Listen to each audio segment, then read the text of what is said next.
This one clue can help you understand if somebody is confident or timid about what they are saying. Quick disclaimer, some people are aware of this, so it's not a universal rule. At the end of this video, I will be giving you a huge key as to how to sound more confident rather than timid as well. The first thing we're going to be talking about today when cueing into reading people is called a tonal ending. This simply means that as you finish your sentence, either your tone will rise up or it will descend. I'm going to say the same sentence twice, the same pacing, the same words, everything, but I will make an ascension or a descension for the ending, and you tell me which one sounds more confident. I think this plan will work. I think this plan will work. If you picked the second one, you were correct because studies show that when you end a sentence with a downward tonal drop, it is one of the best ways to sound confident. I'm going to give you two examples real quick to further understand it before we get to that other key for confidence. Now imagine that you have an office job. You're at work and a coworker comes up and asks to run a proposal by you before they take it to their boss. They end their mini presentation with the question, "So, do you like this plan?"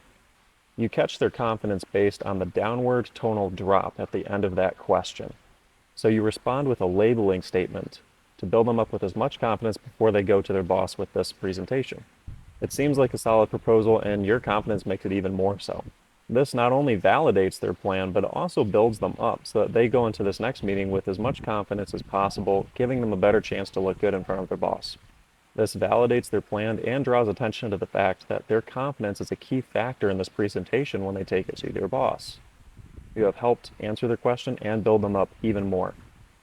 In the next example, imagine that you work at a gym, you're a personal trainer, and you're in a consultation with a new member at that gym, trying to decide whether or not that they will train with you. You ask them the question, on a scale of 1 to 10, how satisfied are you with your body right now? They say 7 or 8.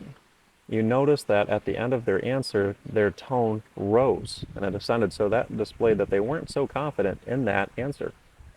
You respond by labeling it. You seem hesitant, and then they open up with their reasoning. In this situation, you have successfully made them feel understood and helped them to open up to you. Now for a huge key to confidence, but it is to simply talk slower. This allows your listeners to follow your train of thought easier. It gives time for you to be strategic with your vocabulary, and it shows that you are not in a rush to share your thoughts. Practice this intentionally today, so I want you to successfully identify 2 times when somebody ends a sentence or a statement with a upward tonal ascension or a downward tonal drop. I also want you to be very intentional about 2 times sharing your plan even slower than you normally would. Subscribe for more content to be more aware than the people around you, so you spend less time reacting and more time responding and even leading. I hope this helps.